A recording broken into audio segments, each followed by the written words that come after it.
Hello friends, नमस्कार। Ranker maker में आप लोगों का स्वागत है। तो हम लोग जैसा कि देख रहे थे करंट अफेयर की जो सीरीज़ है जिसमें आपके 1200 क्वेश्चन है। तो 1200 क्वेश्चन मैं ये 12 दिन में कंप्लीट करा दूंगा। एक दिन में आपको लगभग 50-52 मिनट का वीडियो मिलेगा। लगभग आपके 100 क्वेश्चंस रहेंगे। तो ये आज की क्लास में ये पार्ट 2 रहेगा जिसमें हम क्वेश्चन नंबर 101 से लेके आपका 200 तक कवर करेंगे। और पार्ट 1 में आप लोगों ने देखा होगा 100 क्वेश्चंस हो गए थे। ये यूपीएससी हिंदी जो एक कोचिंग है तो उसकी टेस्ट सीरीज़ है। मतलब उन्होंने 1200 क्वेश्चन ये बनाए, बहुत ही अच्छे क्वेश्चन हैं। तो आप पीसीएस के लिए, बिहार पीसीएस के लिए, यूपी पीसीएस के लिए, आरओ के लिए, आप और भी कोई वनडे एग्जाम में दे रहे हैं तो उनके लिए जो करंट अफेयर क्वेश्चन आते हैं मोस्ट कंपलसरी रहते हैं, आप उनको उनके लिए यहाँ से देख सकते हैं। चलिए स्टार्ट करते हैं। Question number 101। निम्नलिखित में से किस राज्य ने अपने सभी जनपदों में डिजिटल क्रॉप सर्वे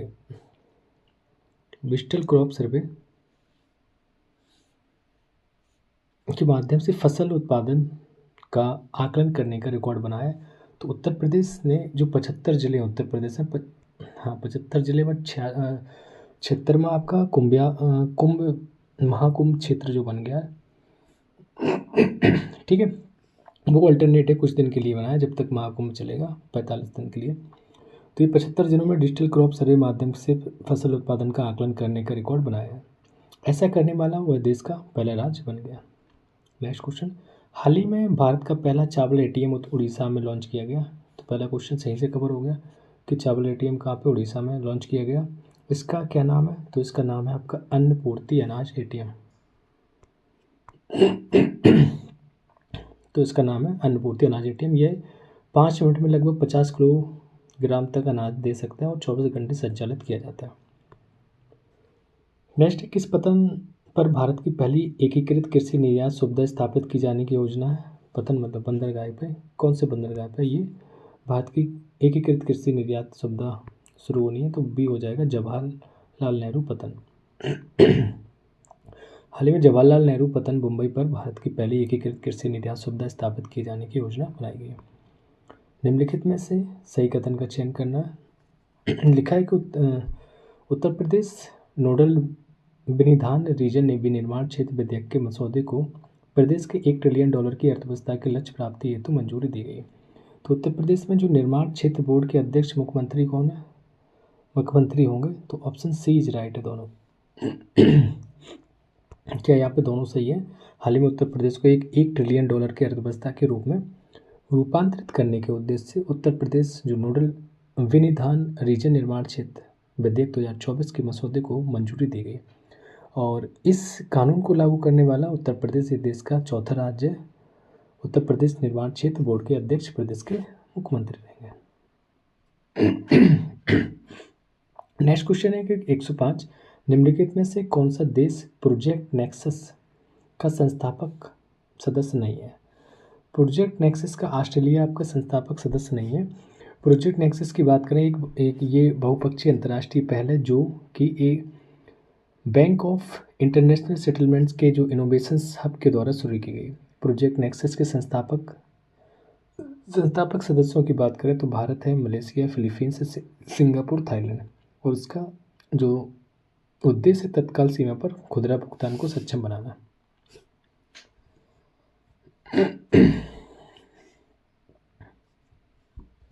ठीक है, क्वेश्चन नंबर 106 है। इसमें लिखा है कि निम्नलिखित में से किस बैंक को सेंट्रल बैंक लंदन द्वारा risk manager of the year award 2024 से सम्मानित किया गया? देखिए अवार्ड देखिए कौन सा है। ये सेंट्रल बैंकिंग लंदन द्वारा है, risk manager of the year award 2024। तो ये भारतीय रिजर्व बैंक को दिया गया। यही रिस्क लेगा इंडिया वाले। हाल ही में भारतीय रिजर्व बैंक को सेंट्रल बैंक जो बैंकिंग लंदन द्वारा risk manager the year award 2024 सम्मानित किया गया। नेक्स्ट है, हाल ही में वैश्विक ऊर्जा थिंक टैंक एम्बर द्वारा ग्लोबल इलेक्ट्रिसिटी रिव्यू 2024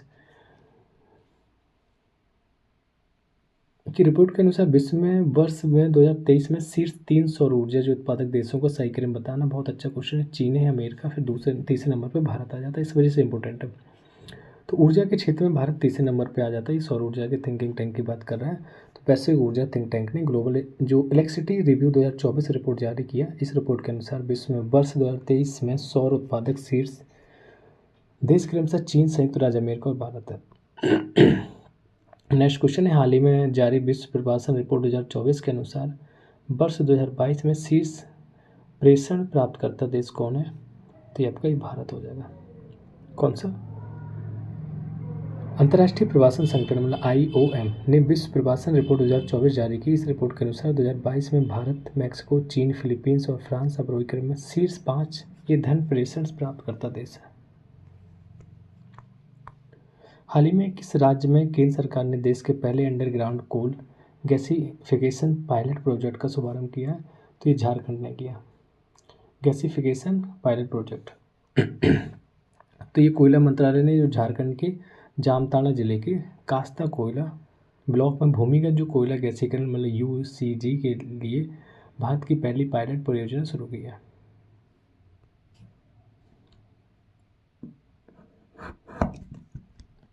ठीक है, क्वेश्चन नंबर 110 देखते हैं। हाल ही में संयुक्त राष्ट्र व्यापार और विकास सम्मेलन का नाम बदल दिया गया। अब इसे किस नाम से जाना जाता है? तो इसको अब जाना जाता है संयुक्त राष्ट्र व्यापार और विकास। देखो नाम किसका बदला है? संयुक्त राष्ट्र व्यापार का, और इसका नया नाम संयुक्त राष्ट्र व्यापार और विकास, दोनों व्यापार के साथ विकास भी देखना। संयुक्त राष्ट्र व्यापार और विकास सम्मेलन मतलब अनटेक्ट जिसको बोलते हैं UNCTAD, अब संयुक्त राष्ट्र व्यापार और विकास के नाम से जाना जाएगा। मतलब अब UNCTAD मतलब आई लग गया। की स्थापना 1964 में संयुक्त राष्ट्र महासभा ने की थी। इसका मुख्यालय जिनेवा, स्विट्जरलैंड में।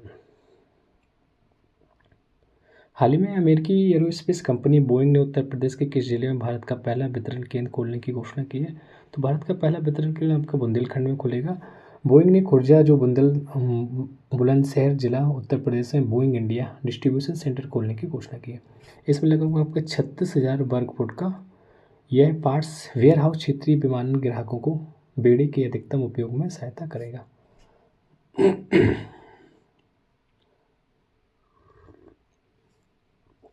क्वेश्चन नंबर 112 है, हाल ही में मानव विकास संस्थान ने किस एक संस्था के साथ मिलकर भारत रोजगार रिपोर्ट 2024 को जारी किया?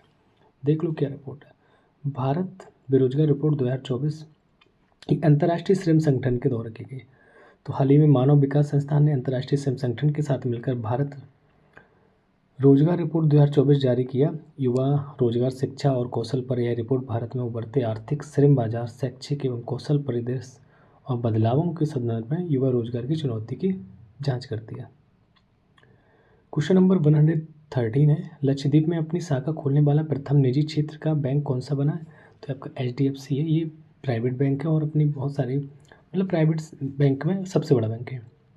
भारत के निजी क्षेत्र के बैंक HDFC ने लक्षद्वीप के कवरवती द्वीप में एक शाखा खोली है।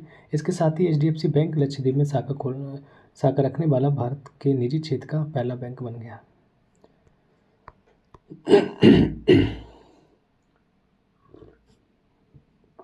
क्वेश्चन नंबर 114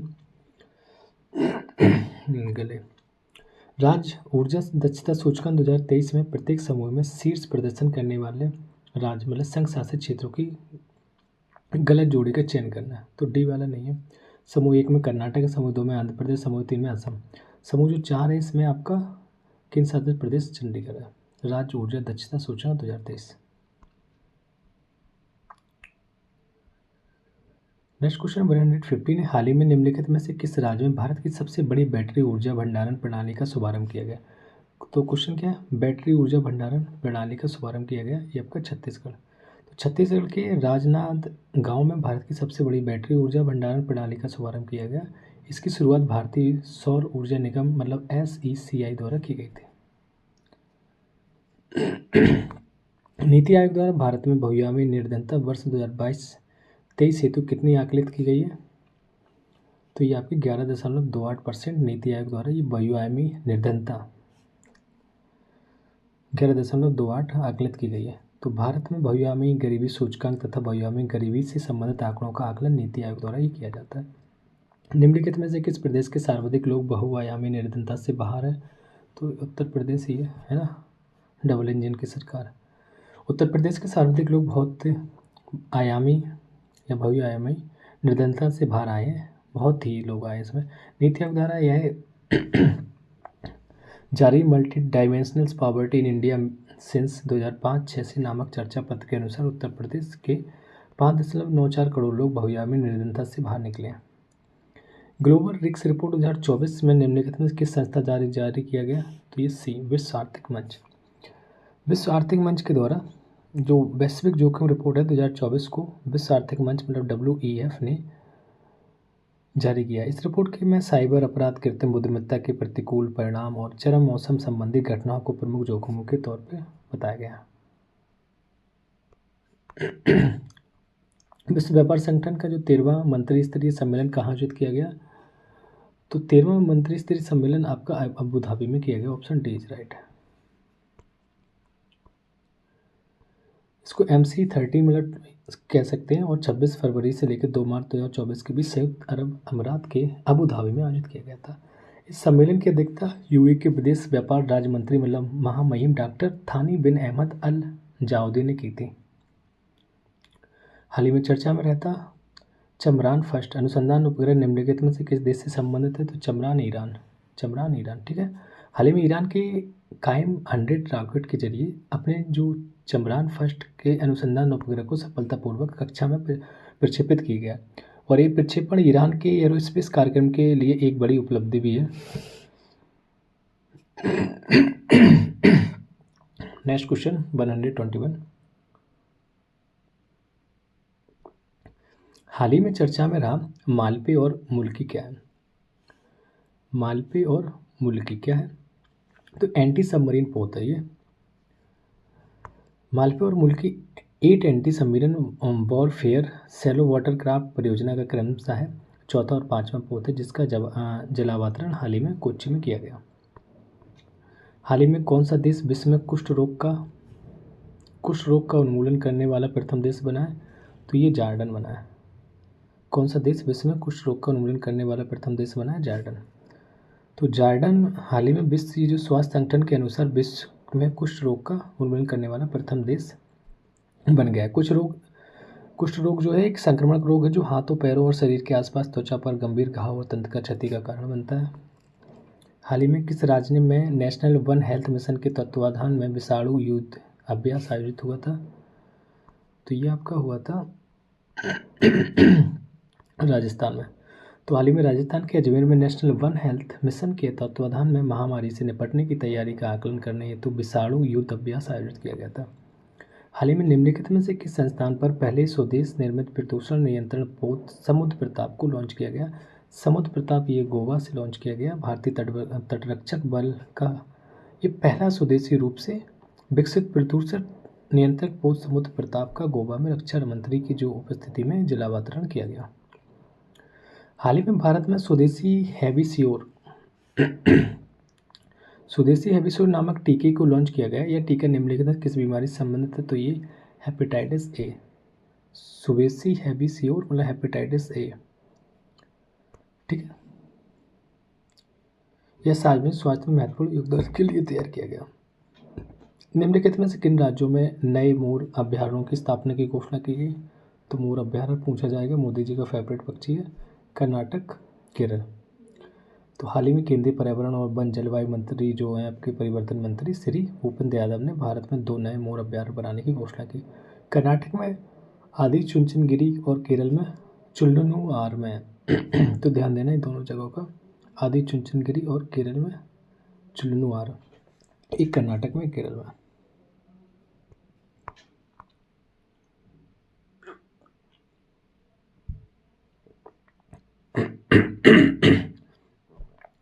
हाल ही में भारत बायोटेक इंटरनेशनल लिमिटेड द्वारा निम्नलिखित हिलकॉल वैक्सीन का संबंध किस रोग से? तो ये हैजा रोग से। वैक्सीन निर्माता भारत बायोटेक इंटरनेशनल लिमिटेड ने हिलकॉल BBV131 लॉन्च किया जो एक नया सिग्नल स्ट्रेन ओरल है हैजा वैक्सीन है जिसे उसने हिलमैन लेबोरेटरीज मतलब मर्क USA और वेलकम ट्रस्ट UK द्वारा ये इसको वित्तपोषित है कि लाइसेंस के तहत विकसित किया गया। हाल ही में चर्चा में रहने वाले शब्द क्राउड स्ट्राइक का संबंध किससे? तो ये आपका माइक्रोसॉफ्ट विंडोज़ में हाल ही में हुए जो व्यवधान से आपने देखा उधर क्राउड हो गया था सारी चीज़ें, हाँ, तो उसी से है माइक्रोसॉफ्ट विंडोज़। ये इतिहास में सबसे बड़ा सूचना प्रौद्योगिकी संबंधी व्यवधान में से एक के कारण माइक्रोसॉफ्ट विंडोज़ संचालित कंप्यूटर प्रभावित हुए थे और ये व्यवधान साइबर सुरक्षा के क्षेत्र की क्राउड स्ट्राइक कंपनी द्वारा जारी एक सॉफ्टवेयर अपडेट के कारण हुआ था।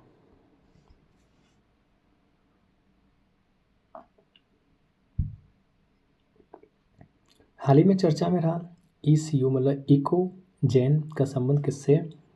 ये आपका हो जाएगा लो कार्बन ग्रीन जिंक से। हाल में जो हिंदुस्तान जिंक लिमिटेड ने एशिया का पहला low carbon green zinc launch किया है जिसका नाम इकोजैन है। हाल ही में पूरी तरीके से हाइड्रोजन ईंधन से चलने वाले विश्व की पहली वाणिज्यिक यात्री नौका MV सी चेंज का अनावरण कहाँ किया गया? तो ए में किया गया सैन फ्रांसिस्को खाड़ी में। हाल ही में पूरी तरीके से हाइड्रोजन ईंधन जो है से चलने वाली विश्व की पहली वाणिज्यिक यानी नौका MV सी चेंज का अनावरण सैन फ्रांसिस्को खाड़ी में किया गया। निम्नलिखित में सही कथन बताने कौन से दो कथन दिए गए? हाल ही में द्विवार्षिक जो वैश्विक वन स्थिति रिपोर्ट 2024 खाद्य और कृषि संगठन द्वारा जारी की गई है। इस रिपोर्ट के अनुसार विश्व के 54% वन क्षेत्र वाले देश में भारत भी शामिल है। देखते हैं 131 का क्या है।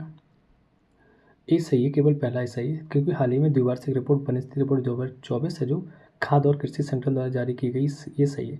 इस रिपोर्ट के अनुसार विश्व के लगभग 54% वन क्षेत्र वाले देश में रूस है, ब्राज़ील है, कनाडा, US है, चीन है, अर्थात इन देशों के पास विश्व का 54% वन क्षेत्र है, तो भारत नहीं है इसमें।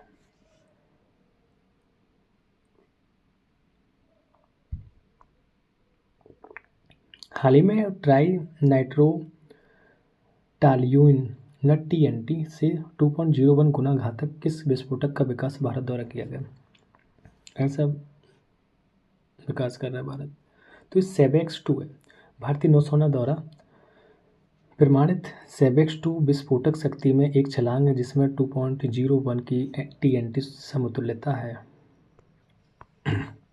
देश के सबसे बड़े तेंदुआ सफारी का उद्घाटन कहाँ किया गया? तो ये मध्य प्रदेश में किया गया।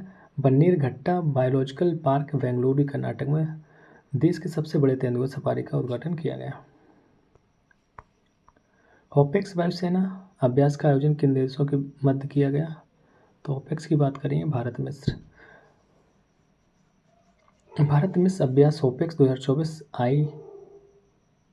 IAF भारतीय वायुसेना और IAF मिस्र वायुसेना का चौथा ये संयुक्त अभ्यास है जो 21 से 26 जून तक मिस्र में आयोजित किया गया।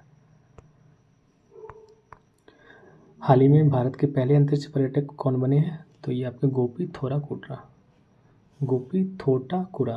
पहले ये भारतीय अंतरिक्ष पर्यटक भारतीय प्रवासी गोपी थोटाकुरा ने अमेजन के संस्थापक जेफ बेजोस के ब्लू ओरिजिन के NS-25 मिशन के चालक दल में शामिल होकर पहले ये भारतीय अंतरिक्ष पर्यटक और अंतरिक्ष में जाने वाले दूसरे भारतीय के रूप में इतिहास रचा है इन्होंने।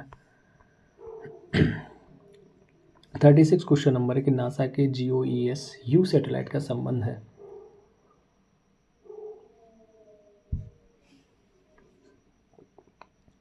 तो मौसम और सौर तूफानों की निगरानी से। नासा का जो GOES-U सैटेलाइट का संबंध है मौसम और सौर तूफानों की निगरानी। नेशनल ओशनिक एंड एटमॉस्फेरिक्स एडमिनिस्ट्रेशन के GOES-U मतलब जियो स्टेशनरी ऑपरेशनल्स एनवायरमेंटल सैटेलाइट उपग्रह के साथ एक SpaceX फॉल्कन हैवी रॉकेट 25 जून 2024 को फ्लोरिडा में नासा के कैनेडी स्पेस सेंटर से उड़ान भरेगा। GOES-U उन्नत मौसम उपग्रहों की वर्तमान श्रृंखला में चौथा और अंतिम उपग्रह है। यह पश्चिमी गोलार्ध के अधिकांश हिस्सों में मौसम और खतरनाक पर्यावरण स्थितियों को निरंतर कवरेज प्रदान करेगा।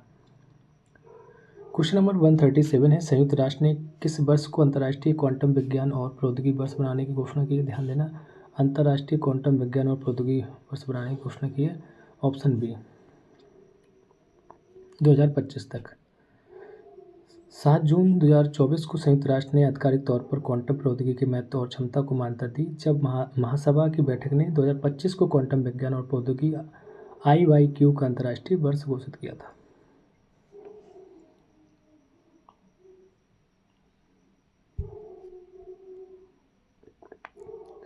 क्वेश्चन नंबर 138 है, निम्नलिखित को जोड़े बताने। WFD 2008 और गलत जोड़ा बताना है। WFD 2008 भारत का पहला स्वदेशी बम वर्षक मानव रहित विमान था। गैया BH-3 ये मिल्की वे आकाशगंगा के सबसे बड़ा ज्ञात कृष्णा छिद्र है। अग्निबाण की बात करें तो ये SORTD विश्व का पहला पूर्णतः 3D प्रिंटेड इंजन वाला रॉकेट है। मैन 5CB की बात करें तो भारत विकसित मैनेजाइट विरोधी टीका नहीं, ये भारत नहीं बल्कि नाइजीरिया द्वारा लॉन्च प्रथम मैनेजाइटिस विरोधी टीका है। कौन सा? Man 5CB। हाल ही में विकसित TAC-03 किस रोग का एक नया टीका है? ये टीके जरूर याद करना। तो ये डेंगू का है। TAC-03 टेकेडा वैक्सीन द्वारा विकसित एक जीवित छिड़ित डेंगू वैक्सीन है। हाल ही में विश्व की सबसे ऊंची खगोलीय वेधशाला का उद्घाटन कहाँ किया गया? तो खगोलीय वेधशाला का उद्घाटन चिली में किया गया।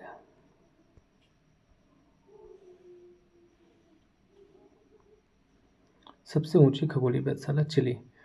टोक्यो जो विश्वविद्यालय ने अटाकामा वेधशाला TAO का उद्घाटन किया, जिसे दुनिया में सबसे ऊंची वेधशाला होने के लिए गिनीज वर्ल्ड रिकॉर्ड से सम्मानित किया गया। यह चिली के एंटोफगास्टा क्षेत्र में सेरो चजनटोर के शिखर पर समुद्र तल से 5,640 मीटर ऊपर स्थित है। नेक्स्ट है, भारतीय खगोलीय भौतिकी संस्थान द्वारा भारत के किस शहर में जीरो शैडो डे बनाया गया? जीरो शैडो डे तो भारत के किस शहर में? ये हो जाएगा बेंगलुरु में। बेंगलुरु में भारतीय खगोल भौतिकी संस्थान ने 24 अप्रैल 2024 को सूर्य की तपिश के बीच शून्य छाया दिवस मनाया। जीरो शैडो डे ने यह शून्य छाया दिवस एक खगोलीय घटना है जब ऊर्ध्वाधर वस्तुओं की परछाई नहीं बनती है, और यह तब होता है जब सूर्य अपने चरम पर होता है और उसकी किरणें 90 डिग्री के कोण पर धरती से टकराती हैं।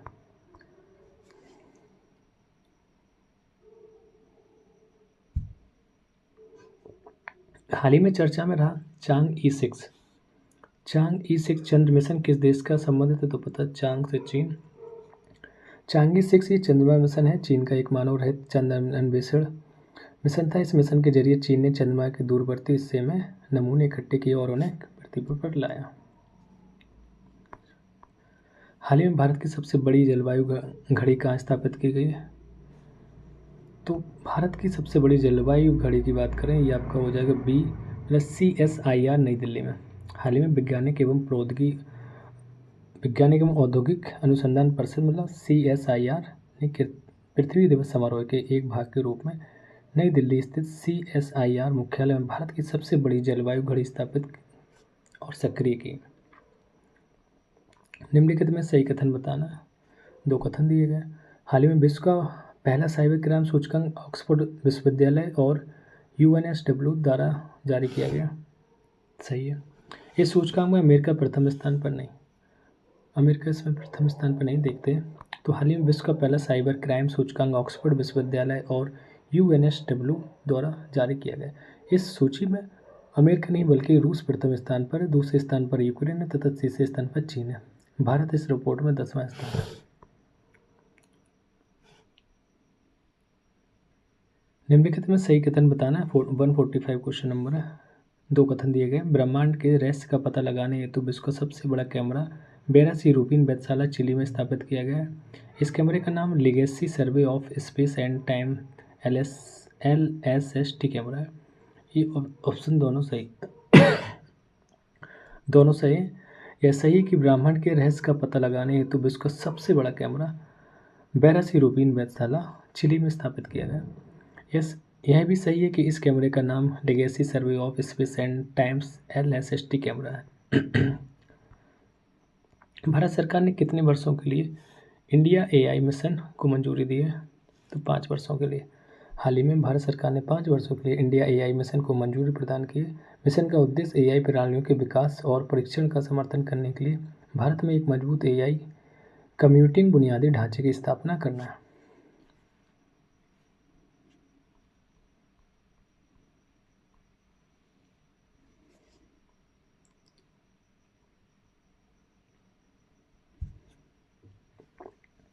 147 क्वेश्चन नंबर है।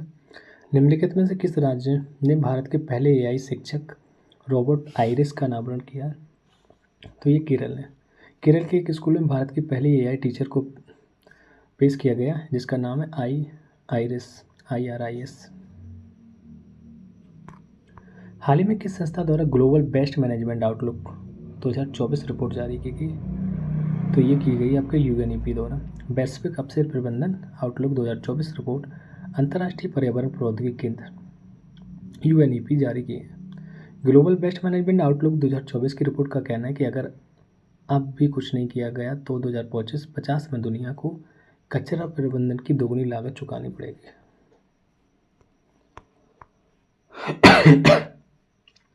क्वेश्चन नंबर 149, निम्नलिखित में से सही कथन का चयन करना है और 2 कथन दिए गए जिसमें लिखा पहले में कि वायु शक्ति अभ्यास 2024 का आयोजन राजस्थान में किया गया था। सही है। बहुराष्ट्रीय सैन्य अभ्यास शांति के प्रयास जो 6 का आयोजन नेपाल में किया गया था।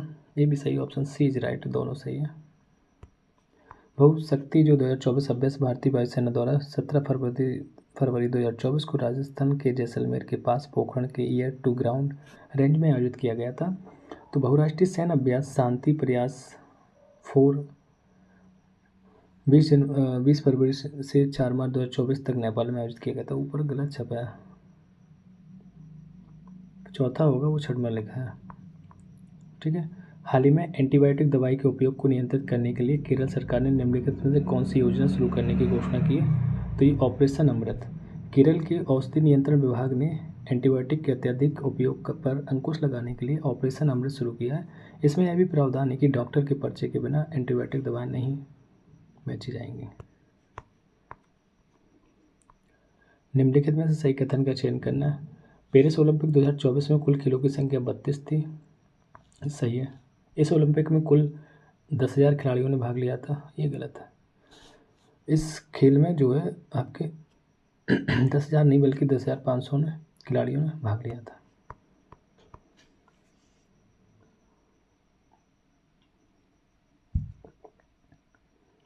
नेक्स्ट क्वेश्चन है 152। पेरिस ओलंपिक 2024 में क्रमशः भारत की तरफ से कितने खिलाड़ी भेजे गए और कुल कितने स्पर्धा में भारतीय खिलाड़ियों ने भाग लिया?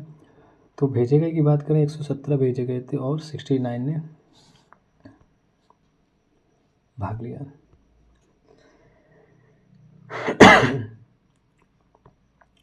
पेरिस ओलंपिक में कांस्य पदक जीतने वाले स्वप्निल कुसाले किस खेल से संबंधित थे?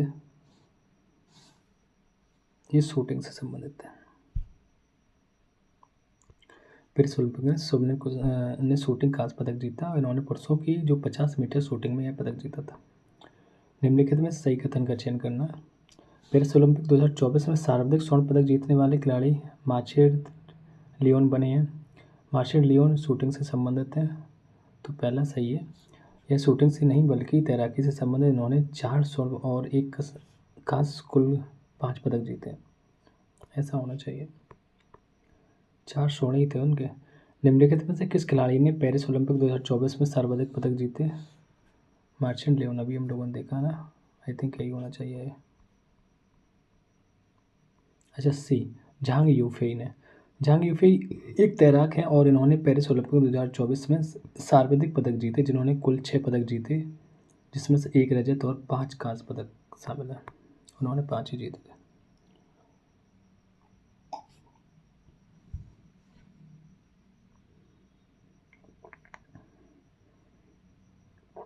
सही कथन बताना है। 2024 में पेरिस में पहली बार ग्रीष्मकालीन ओलंपिक का उद्घाटन इस स्टेडियम के बाहर किया गया। यह फ्रांस की सीन नदी के किनारे स्थित है। दोनों सही है, ऑप्शन सी सही है। बात यह है कि 2024 में जो पेरिस में पहली बार जो ग्रीष्मकालीन ओलंपिक का उद्घाटन हुआ किसी स्टेडियम में नहीं बल्कि फ्रांस की सीन नदी के किनारे खुले मैदान में किया गया था। पेरिस ओलंपिक उद्घाटन समारोह में भारतीय ध्वजवाहकों में पीवी सिंधु के साथ और कौन शामिल था? तो ये अंशिता शरद कमल थे। अंशिता शरद कमल जो कि एक बैडमिंटन खिलाड़ी हैं जो उद्घाटन समारोह में भारतीय ध्वजवाहक के रूप में शामिल हुई थी। क्लियर हो गया। पेरिस ओलंपिक को कह रहा है उद्घाटन समारोह में भारतीय ध्वजवाहकों में पीवी सिंधु के साथ कौन शामिल था? सुन लिया करो पहले। तो अंशिता शरद कमल। अंशिता सौरभ कमल जो कि एक बैडमिंटन खिलाड़ी हैं जो उद्घाटन समारोह में भारतीय ध्वजवाहक के रूप में शामिल हुए। ठीक है। नेक्स्ट क्वेश्चन है 158 जिसमें लिखा है 2 कथन दिए गए, निम्नलिखित कथन सही बताने। तो पहले में लिखा है कि पेरिस ओलंपिक 2024 में ब्रेकिंग, स्केटबोर्डिंग, स्पोर्ट क्लाइंबिंग और सर्फिंग को पहली बार ओलंपिक में शामिल किया गया है। दूसरा है कि पेरिस ओलंपिक में भारत की तरफ से पहली बार साइकिलिंग, पैरा रोइंग और ब्लाइंड जूडो के खिलाड़ियों ने भाग लिया। ऑप्शन इसका सी राइट है, सी का मतलब दोनों ही सही है। पेरिस ओलंपिक 2024 में ब्रेकिंग, स्केटबोर्डिंग, स्पोर्ट क्लाइंबिंग और सर्फिंग को पहली बार ओलंपिक में शामिल किया गया, सही है। पेरिस ओलंपिक में भारत की तरफ से पहली बार साइकिलिंग, पैरा रोइंग और ग्लाइड जूडो ने खिलाड़ियों ने भाग लिया, दोनों सही है।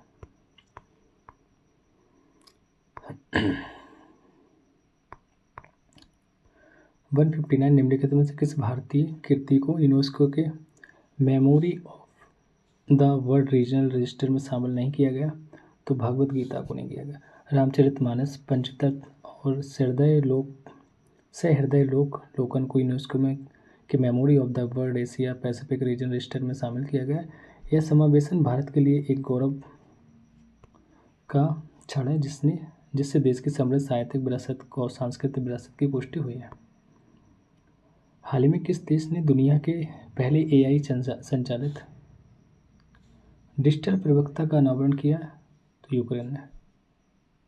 यूक्रेन ने आधिकारिक बयान देने के लिए रोसेली नोम्ब्रे पर आधारित एआई जनरेटेड प्रवक्ता विक्टोरिया सी को पेश किया।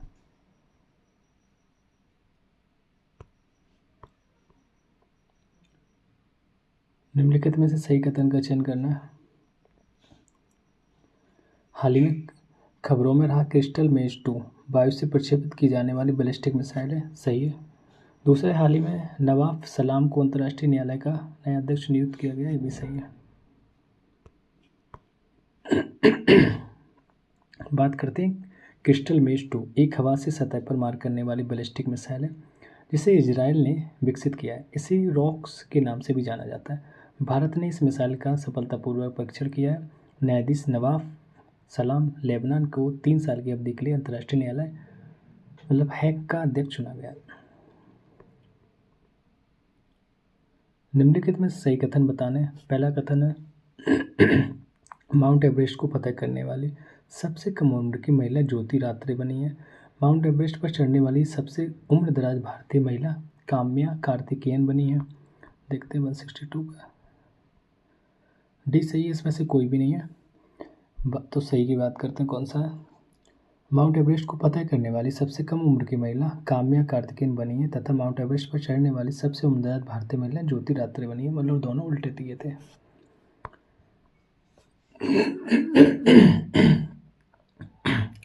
163 क्वेश्चन नंबर। निम्नलिखित गलत जोड़ी का चयन करना है। पुस्तक दी गई, लेखक दिए गए। तो यहाँ पे dance to freedom A K. Gandhi सही है। बिटरगार्ड Anupama Raju. The idea of democracy Sam Pitroda. D वाला गलत है क्योंकि elite through the cracks Nikhil J Alva नहीं बल्कि कुसुमलता साइनी के द्वारा लिखा गया था। हाल ही में किस देश की एक कंपनी ने अनिल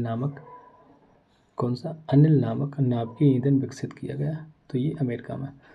तो अमेरिका की एक कंपनी ने अनिल नामक नाभिकीय ईंधन विकसित किया है और यह ईंधन यूरेनियम थोरियम का मिश्रण है। अनिल का पूरा नाम है advance nuclear energy for enriched life. यह नाम भारतीय वैज्ञानिक डॉक्टर अनिल काकोडकर के नाम पर रखा गया।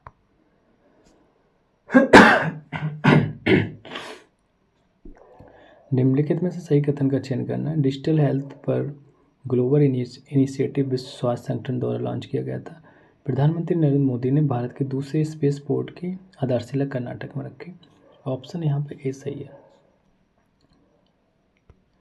विश्व स्वास्थ्य संगठन की बात करें तो WHO ने 20 फरवरी 2024 को डिजिटल हेल्थ पर ग्लोबल इनिशिएटिव मतलब GIDH लॉन्च किया, जो विभिन्न देशों के बीच ज्ञान और डिजिटल उत्पादों को साझा करने का एक मंच है। भारत के दूसरे स्पेस पोर्ट की आधारशिला प्रधानमंत्री नरेंद्र मोदी ने 28 फरवरी 2024 को तमिलनाडु के थूथुकुडी जिले के कुलशेखर पट्टनम में रखी थी। यह स्पेस पोर्ट भारतीय अंतरिक्ष अनुसंधान संगठन में इसरो का दूसरा स्पेस पोर्ट होगा।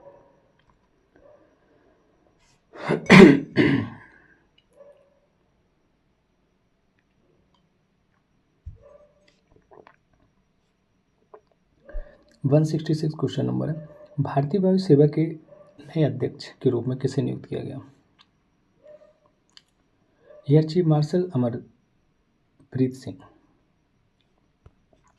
भारतीय वायुसेना की बात करें, इसके प्रमुख जो है air chief martial Amarpreet Singh हैं। इन्होंने 30 सितंबर 2024 को कारवार संभाला था।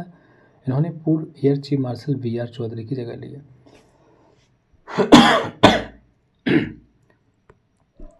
हाल ही में चर्चा में रही महत्वपूर्ण फिल्म लापता लेडीज के निर्देशक कौन थे? बहुत अच्छी मूवी, देखिएगा इसको।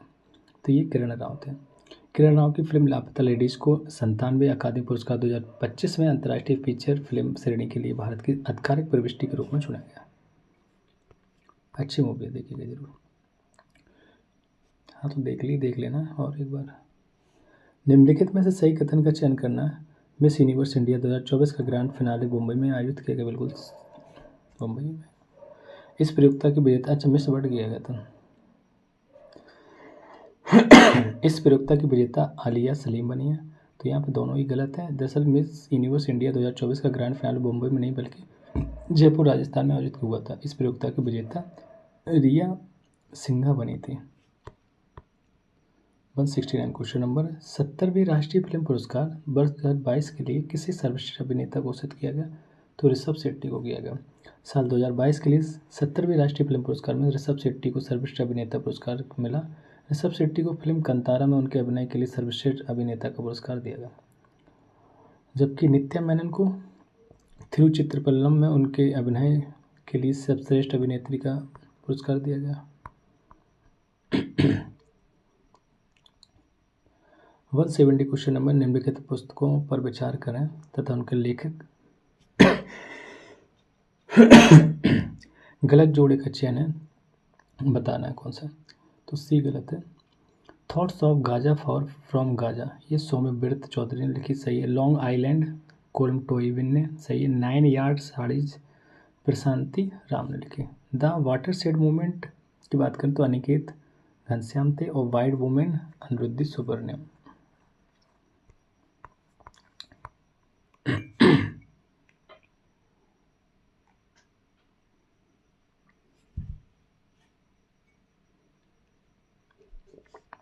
वन 71 हिंदी साहित्य के विकास में योगदान के लिए किसे 12वां विश्व हिंदी सम्मेलन पुरस्कार दिया गया? बहुत इंपॉर्टेंट क्वेश्चन है। तो डॉक्टर उषा ठाकुर को 12वां हिंदी विश्व सम्मेलन सम्मानित किया गया। उन्हें यह पुरस्कार हिंदी साहित्य के विकास में उनके योगदान के लिए दिया गया। डॉक्टर ठाकुर ने हिंदी और नेपाली में 40 से ज़्यादा साहित्यिक कृतियों का अनुवाद भी किया। निम्नलिखित में सही कथन का चयन करना है। गौरव पांडे को साहित्य अकादमी युवा पुरस्कार 2024 से सम्मानित किया गया। अरुंधति राय को वर्ष 2024 के लिए पेन प्रिंटर पुरस्कार के लिए चुना गया। दोनों सही यहाँ पे। सी, साल 2024 के लिए साहित्य अकादमी युवा पुरस्कार से हिंदी लेखक गौरव पांडे को सम्मानित किया गया है। गौरव पांडे को उनका कविता संग्रह समितियों के बीच घिरी है पृथ्वी के लिए पुरस्कार मिला है। यह भी सही है कि अरुंधति राय को वर्ष 2024 के लिए पेन प्रिंटर पुरस्कार के लिए चुना गया था। नेक्स्ट क्वेश्चन है कि अलीगढ़ मुस्लिम विश्वविद्यालय की पहली महिला कुलपति इंपोर्टेंट क्वेश्चन के रूप में किसे नियुक्त किया गया? तो नईमा खातून को। प्रोफेसर नईमा खातून अलीगढ़ विश्वविद्यालय मतलब AMU की पहली महिला कुलपति हैं। नईमा खातून को 5 साल के लिए AMU की कुलपति नियुक्त किया गया। निम्नलिखित में सही कथन बताना है। 71वीं मिस वर्ल्ड प्रतियोगिता की विजेता क्रिस्टीना पिस्कोवा है। दूसरा है कि 97वां ऑस्कर पुरस्कार अवार्ड है जो 2024 सर्वश्रेष्ठ फिल्म का पुरस्कार ओपेनहाइमर को दिया गया। नहीं, इसमें केवल एक सही है, दूसरा गलत है। 2024 में ऑस्कर अवार्ड जो 96 में जो है ऑस्कर अवार्ड दिया गया था, ना कि 97 में। इस अवार्ड में सर्वश्रेष्ठ फिल्म का जो पुरस्कार ओपेनहाइमर को दिया गया, मतलब 97 में नहीं था, 96 में था। भारतीय थल सेना, देखो इतनी थोड़ी सी गलती करती है जैसे ऊपर वाले क्वेश्चन में थे। भारतीय थल सेना द्वारा वर्ष 2024 किस रूप में मनाए जाने की घोषणा की गई है? तो प्रौद्योगिकी अवशोषण वर्ष। भारतीय थल सेना ने वर्ष 2024 को प्रौद्योगिकी अवशोषण वर्ष के रूप में मना रही थी। इस थीम का जो मकसद सेना को विघटनकारी प्रौद्योगिकियों को अपनाने की मदद करना।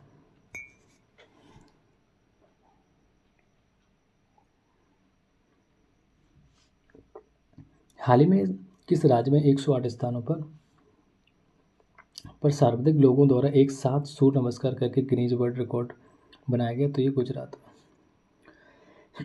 गुजरात ने एक उल्लेखनीय उपलब्धि के साथ वर्ष 2024 का स्वागत किया और 108 स्थानों पर एक साथ सबसे अधिक लोगों द्वारा सूर्य नमस्कार करने का गिनीज वर्ल्ड रिकॉर्ड बनाया था। निम्नलिखित में सही कथन का चयन करना। 45वें FIDE शतरंज ओलंपियाड का आयोजन बुडापेस्ट में किया गया। इस ओलंपियाड में ओपन वर्ग और महिला वर्ग की प्रतियोगिता में भारत ने विजेता रहा, तो दोनों सही, ऑप्शन सी इज राइट। देख लेते हैं एक्सप्लेनेशन। 45वां जो शतरंज ओलंपियाड बुडापेस्ट हंगरी में 10 से 13 सितंबर 2024 को तक एक अंतर्राष्ट्रीय शतरंज महासंघ द्वारा आयोजित अंतर्राष्ट्रीय शतरंज प्रतियोगिता थी। इस ओलंपियाड में ओपन वर्ग और महिला वर्ग की प्रतियोगिता में भारत ने विजेता बना।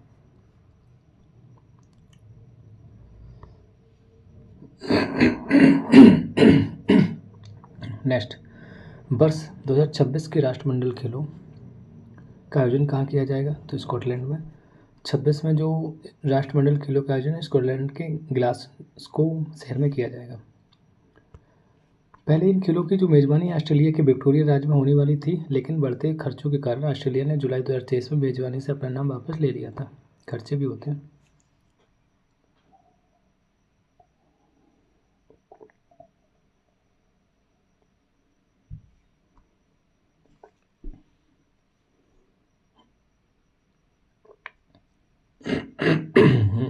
थोड़ा गलत दिक्कत है। स्वतंत्रता पश्चात ग्रीष्मकालीन ओलंपिक खेल के किसी एक संस्करण में 2 या 2 से अधिक पदक जीतने वाली पहली महिला भारतीय एथलीट कौन बनी? तो मनु भाकर। मनु भाकर निशानेबाजी खेल से संबंधित है। यह न केवल पहली भारतीय एथलीट बनी है, बल्कि ऐसा करने वाली पहली भारतीय एथलीट भी है। पहली महिला एथलीट नहीं, पहली भारतीय एथलीट भी है, दोनों। हाल ही में कौन भारत की पहली महिला पिच क्यूरेटर बनी है?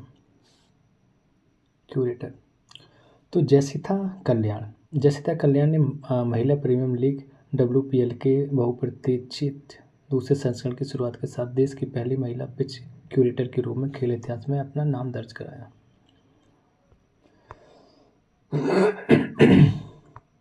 पावो नूर्मी खेल एथलेटिक्स 2024 कहाँ संपन्न हुआ? तो ये फिनलैंड में। पावो नूर्मी खेल गर्मियों में फिनलैंड की शीर्ष ट्रैक और फील्ड प्रतियोगिता है और 1997 से हर साल आयोजित की जाती है। इस प्रतियोगिता एक कॉन्टिनेंटल टूर गोल्ड मीट है, जो एक शीर्ष स्तरीय विश्व एथलेटिक्स प्रतियोगिता है। नेक्स्ट है, विश्व जूनियर अंडर 20 शतरंज चैंपियन 2024 का आयोजन कहाँ किया गया था? तो ये आपका गांधीनगर में किया गया था। यह चैंपियन 2 से 13 जून 2024 तक गुजरात के गांधीनगर में आयोजित की गई थी। इस प्रतियोगिता में 44 देशों के करीब 230 खिलाड़ियों ने हिस्सा लिया था। बेस्ट फीफा फुटबॉल का अवार्ड का आयोजन कहाँ किया गया? लंदन में। इस खेल में सर्वश्रेष्ठ पुरुष एवं महिला खिलाड़ी का पुरस्कार क्रमशः लियोनेल मेसी अर्जेंटीना व एटेना बोनमार्टी स्पेन को मिला था। ICC पुरुष ODI cricketer of the year 2023 किसे घोषित किया गया था? तो विराट कोहली को। ICC पुरुष ODI cricketer of the year 2023 किसे घोषित किया? तो विराट कोहली को घोषित किया गया था। और ICC महिला ODI की क्रिकेट ऑफ द ईयर की बात करें तो ये 2023 चमारी अट्टापट्टू मतलब श्रीलंका को घोषित किया गया था। ये चमारी अट्टापट्टू श्रीलंका के हैं। पुरुष ODI एशिया कप क्रिकेट प्रतियोगिता 2027 का आयोजन किस देश की मेजबानी में किया गया? तो बांग्लादेश। 2027 एशिया कप वनडे प्रारूप में बांग्लादेश में आयोजित किया जाएगा, जबकि 14वां ICC पुरुष वनडे विश्व कप 2027 में दक्षिण अफ्रीका मतलब जिम्बाब्वे और नामीबिया में आयोजित किया जाएगा। शीतकालीन ओलंपिक 2030 व पैरालंपिक 2030 की मेजबानी कौन करेगा? फ्रांस करेगा। फ्रांस के फ्रेंच एल्प्स में इसका आयोजन किया जाएगा। ओलंपिक शीतकालीन खेल चौथी बार फ्रांस में आयोजित किया जाएगा।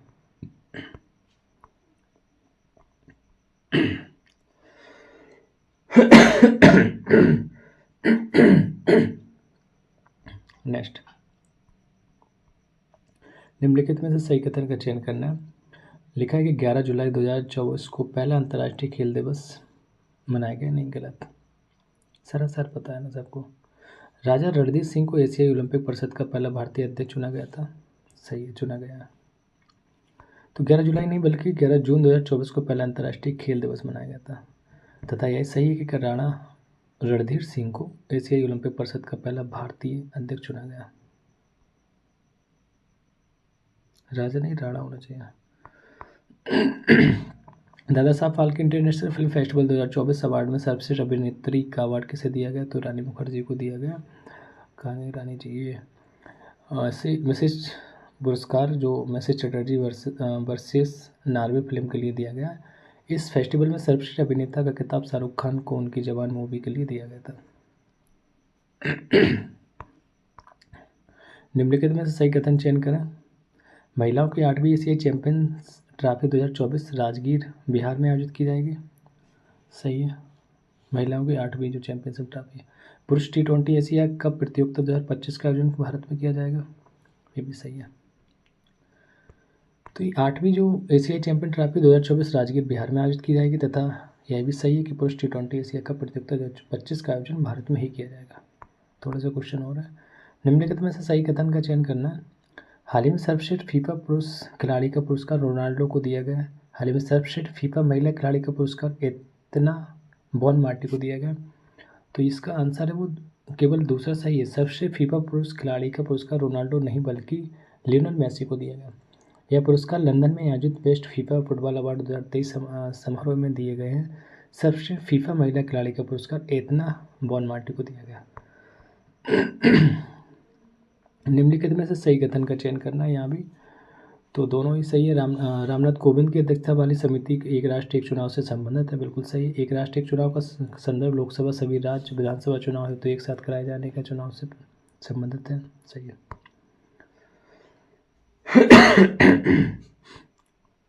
हाल ही में चर्चा में रहा प्रधानमंत्री अन्नदाता आय संरक्षण अभियान PM आशा को किस वर्ष मंजूरी प्रदान की गई थी? तो ये की गई थी 2018 में। प्रधानमंत्री अन्नदाता आय संरक्षण अभियान PM आशा के अंतर्गत शामिल योजनाओं को हाल ही में मंत्रिमंडल द्वारा जारी रखने की स्वीकृति प्रदान की गई है। यह एक व्यापक योजना है जिसका उद्देश्य किसानों को उनकी उपज के लिए लाभकारी मूल्य सुनिश्चित करना है। इसकी घोषणा वर्ष 2018 के केंद्रीय बजट में की गई थी। इसे 2018 में केंद्रीय मंत्रिमंडल ने मंजूरी प्रदान की थी। निम्नलिखित में से सही कथन का चयन करना है। ग्लोबल बायो इंडिया जैव प्रौद्योगिकी से संबंधित हितधारकों का एक विशाल अंतर्राष्ट्रीय सम्मेलन है। बायो राइट का पूर्ण रूप है जैव प्रौद्योगिकी अनुसंधान नवाचार और आर्टिफिशियल इंटेलिजेंस का विकास। देखते 193। हाल ही में ये सही है इसका पहला। हाल ही में प्रधानमंत्री मोदी जी की अध्यक्षता में केंद्रीय मंत्रिमंडल ने बायो राइड योजना को मंजूरी दी। ग्लोबल बायो इंडिया जैव प्रौद्योगिकी से संबंधित हितधारकों का एक विशाल अंतर्राष्ट्रीय सम्मेलन है। बायो राइड का पूर्ण रूप है जैव प्रौद्योगिकी अनुसंधान नवाचार और उद्यमिता विकास। Bio ride biotechnology research innovation and entrepreneurship development. निम्नलिखित में से सही कथन का चयन करना। बी सही है यहाँ पे, केवल मतलब दूसरा। सितंबर 2024 में रेल मंत्री अश्विनी वैष्णव ने गुजरात में भारत की पहली वंदे मेट्रो ट्रेन का उद्घाटन किया। गलत, देखते हैं कहाँ हुआ था। दूसरा सही है, इस ट्रेन का संचालन गुजरात में अहमदाबाद एवं भुज के मध्य किया गया। ये सही है। 16 सितंबर 2024 को प्रधानमंत्री नरेंद्र मोदी ने गुजरात में भारत की पहली वंदे मेट्रो ट्रेन का उद्घाटन किया। इस ट्रेन का संचालन गुजरात के अहमदाबाद एवं भुज के मध्य किया जाएगा। आधिकारिक रूप से इस ट्रेन का पुनर्निर्माण नमो भारत रैपिड रेल के रूप में किया जाएगा।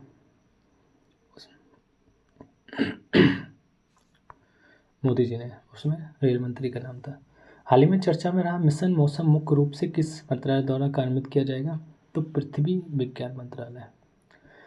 प्रधानमंत्री नरेंद्र मोदी की अध्यक्षता में केंद्रीय मंत्रिमंडल ने मिशन मौसम को स्वीकृति प्रदान की। इस मिशन का उद्देश्य और हर मौसम के लिए अधिक तैयार और जलवायु स्मार्ट भारत का निर्माण करना है। मिशन मौसम मुख्य रूप से केंद्रीय पृथ्वी विज्ञान मंत्रालय द्वारा कार्यान्वित किया जाएगा। स्वच्छ वायु सर्वेक्षण 2024 में श्रेणी फर्स्ट के शीर्ष 3 शहर में उत्तर प्रदेश का कौन सा शहर शामिल है? तो ये आगरा है। 7 सितंबर 2024 को जयपुर में नीले आकाश के लिए स्वच्छ वायु के अंतर्राष्ट्रीय दिवस मतलब international day of clean air for blue skies के अवसर पर स्वच्छ वायु सर्वेक्षण 2024 के परिणामों की घोषणा की गई। इस सर्वेक्षण में श्रेणी फर्स्ट के शीर्ष 3 शहर में क्रमशः सूरत, जबलपुर और आगरा शामिल किया गया। हाल ही में पहले मल्टी स्पोर्ट बीच गेम्स 2024 का आयोजन कहाँ किया गया? तो दीव में। बीच गेम्स 2024 दीव भारत में राष्ट्रीय स्तर पर पहली बार आयोजित होने वाले बहु खेल बीच गेम्स है। इसका आयोजन घोघला बीच दीव में किया गया, जो एक ब्लू फ्लैग प्रमाणित बीच है। इस स्पोर्ट में मध्य प्रदेश पदक तालिका में शीर्ष स्थान पर रहा। इन खेलों का शुभंकर पर एक डॉल्फिन था।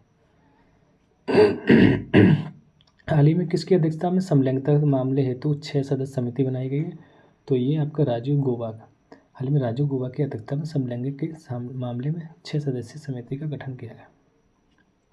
निम्नलिखित में सही कथन बताना। तो वो कह रहे हैं इसमें से कोई नहीं है, तो जो सही है वो पढ़ लेते हैं।